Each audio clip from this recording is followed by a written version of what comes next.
Capítulo 4. Salomão também mandou fazer um altar de bronze de 9 metros de comprimento, 9 metros de largura e 4,5 metros de altura. Fez o tanque de metal fundido, redondo, medindo 4,5 metros de diâmetro e 2,25 metros de altura. Era preciso um fio de 13,5 metros para medir a sua circunferência. Abaixo da borda e ao seu redor havia figuras de touro de 5 em 5 centímetros. Os touros foram fundidos em 2 fileiras e numa só peça com o tanque. O tanque ficava sobre 12 touros, 3 voltados para o norte, 3 para o oeste, 3 para o sul e 3 para o leste. Ficava em cima deles, e as pernas traseiras dos touros eram voltadas para o centro.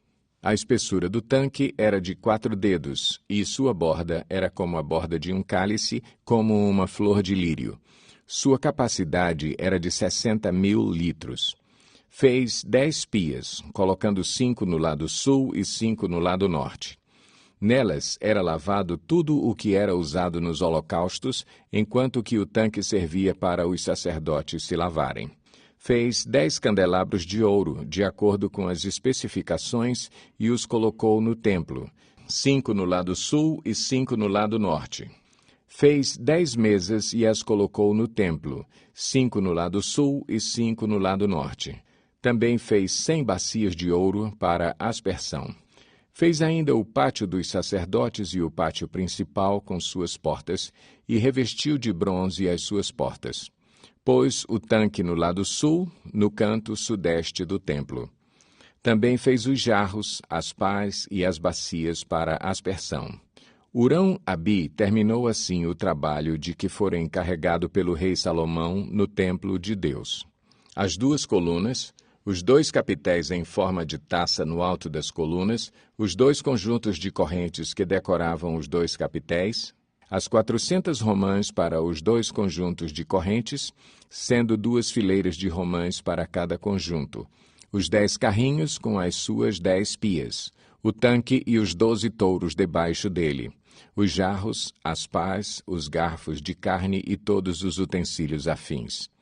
Todos esses utensílios que Hurão-Abi fez para o templo do Senhor, a pedido do rei Salomão, eram de bronze polido. Foi na planície do Jordão, entre Sucote e Zeredá, que o rei os mandou fundir em moldes de barro.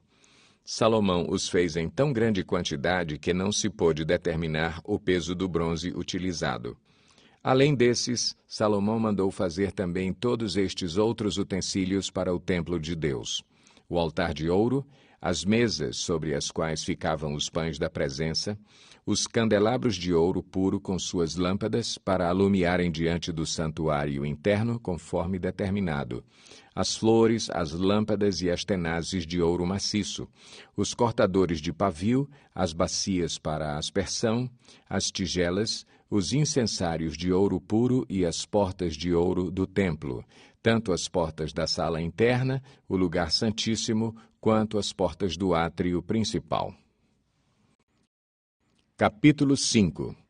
Terminada toda a obra que Salomão havia realizado para o templo do Senhor, ele trouxe as coisas que seu pai Davi tinha consagrado e as colocou junto com os tesouros do templo de Deus, a prata, o ouro e todos os utensílios. Então Salomão reuniu em Jerusalém as autoridades de Israel e todos os líderes das tribos e os chefes das famílias israelitas para levarem de Sião, a cidade de Davi, a arca da aliança do Senhor. E todos os homens de Israel uniram-se ao rei por ocasião da festa no 7º mês. Quando todas as autoridades de Israel chegaram, os levitas pegaram a arca e a levaram com a tenda do encontro e com todos os seus utensílios sagrados. Foram os sacerdotes levitas que levaram tudo. O rei Salomão e toda a comunidade de Israel que se havia reunido a ele diante da arca sacrificaram tantas ovelhas e bois que nem era possível contar. Os sacerdotes levaram a arca da aliança do Senhor para o seu lugar, no santuário interno do templo, no lugar santíssimo, e a colocaram debaixo das asas dos querubins. Os querubins tinham suas asas estendidas sobre o lugar da arca e cobriam a arca e as varas utilizadas para o transporte. Essas varas eram tão compridas que as suas pontas se estendiam para fora da arca e podiam ser vistas da parte da frente do santuário interno, mas não de fora dele, e elas estão lá até hoje. Na arca havia só as 2 tábuas que Moisés tinha colocado quando estava em Horebe, onde o Senhor fez uma aliança com os israelitas depois que saíram do Egito. Os sacerdotes saíram do lugar santo. Todos eles haviam se consagrado, não importando a divisão a que pertenciam. E todos os levitas que eram músicos, Asaf, Emã, Jedutum e os filhos e parentes deles, ficaram a leste do altar, vestidos de linho fino, tocando símbolos, harpas e liras, e os acompanhavam 120 sacerdotes tocando cornetas. Os que tocavam cornetas e os cantores, em uníssono, louvaram e agradeceram ao Senhor.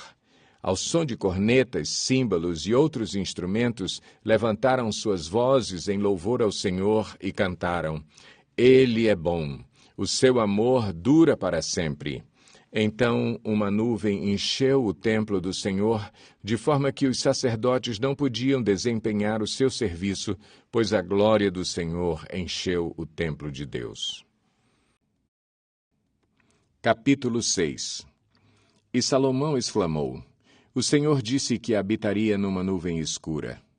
Na realidade, construí para ti um templo magnífico, um lugar para nele habitares para sempre.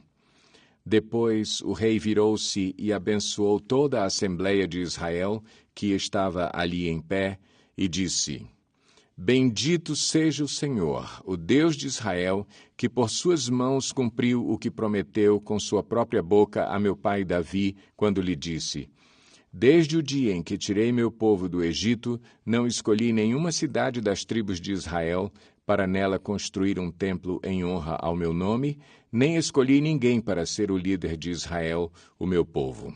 Mas agora escolhi Jerusalém para o meu nome ali estar, e escolhi Davi para governar Israel, o meu povo. Meu pai Davi tinha no coração o propósito de construir um templo em honra ao nome do Senhor, o Deus de Israel. Mas o Senhor lhe disse: Você fez bem em ter no coração o plano de construir um templo em honra ao meu nome. No entanto, não será você que o construirá, mas o seu filho, que procederá de você.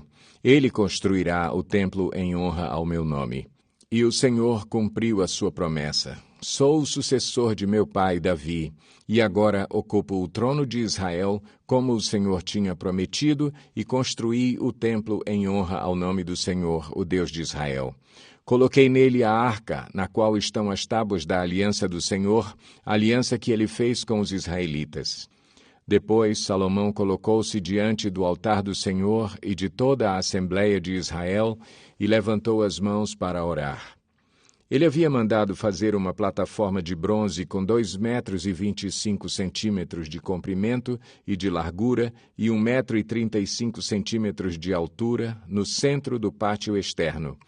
O rei ficou em pé na plataforma e depois ajoelhou-se diante de toda a Assembleia de Israel, levantou as mãos para o céu e orou: Senhor Deus de Israel, não há Deus como tu nos céus e na terra. Tu que guardas a tua aliança de amor com os teus servos, que de todo o coração andam segundo a tua vontade. Cumpriste a tua promessa a teu servo Davi, meu pai. Com tua boca a fizeste, e com tua mão a cumpriste, conforme hoje se vê. Agora, Senhor, Deus de Israel, cumpre a outra promessa que fizeste a teu servo Davi, meu pai, quando disseste: Você nunca deixará de ter diante de mim um descendente que se assente no trono de Israel, se tão somente os seus descendentes tiverem o cuidado de, em tudo, andar segundo a minha lei, como você tem feito. Agora, ó Senhor Deus de Israel, que se confirme a palavra que falaste a teu servo Davi. Mas será possível que Deus habite na terra com os homens? Os céus, mesmo os mais altos céus, não podem conter-te, muito menos este templo que construí. Ainda assim, atende à oração do teu servo e ao seu pedido de misericórdia, ó Senhor meu Deus. Ouve o clamor e a oração que teu servo faz hoje na tua presença. Estejam os teus olhos voltados dia e noite para este templo, lugar do qual disseste que nele porias o teu nome, para que ouças a oração que o teu servo fizer voltado para este lugar. Ouve as súplicas do teu servo e de Israel, o teu povo, quando orarem voltados para este lugar. Ouve desde os céus, lugar da tua habitação, e, quando ouvires, dá-lhes o teu perdão. Quando um homem pecar contra seu próximo e tiver que fazer um juramento e vier jurar diante do teu altar neste templo, ouve dos céus e age. Julga os teus servos, retribui ao culpado, fazendo recair sobre a sua própria cabeça o resultado da sua conduta, e declara sem culpa o inocente, dando-lhe o que a sua inocência merece. Quando Israel, o teu povo, for derrotado por um inimigo por ter pecado contra ti, e voltar-se para ti, e invocar o teu nome, orando e suplicando a ti neste templo, ouve dos céus, e perdoa o pecado de Israel, o teu povo, e traze-o de volta à terra que deste a ele e aos seus antepassados. Quando se fechar o céu e não houver chuva por haver o teu povo pecado contra ti, e o teu povo, voltado para este lugar, invocar o teu nome e afastar-se do seu pecado por o haveres castigado, ouve dos céus e perdoa o pecado dos teus servos, de Israel, o teu povo. Ensina-lhes o caminho certo e envia chuva sobre a tua terra que deste por herança ao teu povo. Quando houver fome ou praga no país, ferrugem e mofo, gafanhotos peregrinos e gafanhotos devastadores, ou quando inimigos sitiarem suas cidades, quando, em meio a qualquer praga ou epidemia, uma oração ou uma súplica por misericórdia for feita por um israelita ou por todo o Israel teu povo, cada um sentindo as suas próprias aflições e dores, estendendo as mãos na direção deste templo, ouve dos céus o lugar da tua habitação. Perdoa e trata cada um de acordo com o que merece, visto que conheces o seu coração. Sim, só tu conheces o coração do homem. Assim eles te temerão e andarão segundo a tua vontade durante todo o tempo em que viverem na terra que deste aos seus antepassados. Quanto ao estrangeiro que não pertence a Israel, o teu povo, e que veio de uma terra distante por causa do teu grande nome, da tua mão poderosa e do teu braço forte, quando ele vier e orar voltado para este templo, ouve dos céus, lugar da tua habitação, e atende o pedido do estrangeiro, a fim de que todos os povos da terra conheçam o teu nome e te temam, como faz Israel, o teu povo, e saibam que este templo que construí traz o teu nome. Quando o teu povo for à guerra contra os seus inimigos, por onde quer que tu o enviares, e orar a ti, voltado para a cidade que escolheste e para o templo que construí em honra ao teu nome, ouve dos céus a sua oração e a sua súplica e defende a sua causa.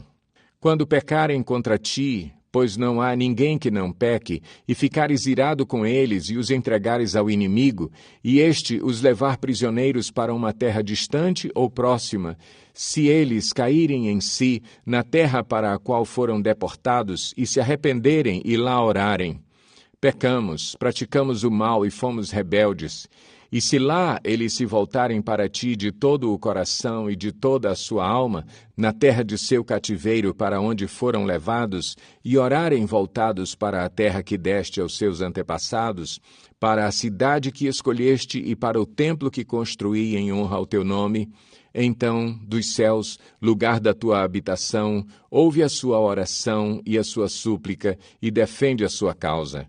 Perdoa o teu povo que pecou contra ti. Assim, meu Deus, que os teus olhos estejam abertos e teus ouvidos atentos às orações feitas neste lugar. Agora, levanta-te, ó Senhor, ó Deus, e vem para o teu lugar de descanso, tu e a arca do teu poder. Estejam os teus sacerdotes vestidos de salvação, ó Senhor, ó Deus, que os teus santos se regozijem em tua bondade. Ó Senhor, ó Deus, não rejeites o teu ungido, lembra-te da fidelidade prometida a teu servo Davi.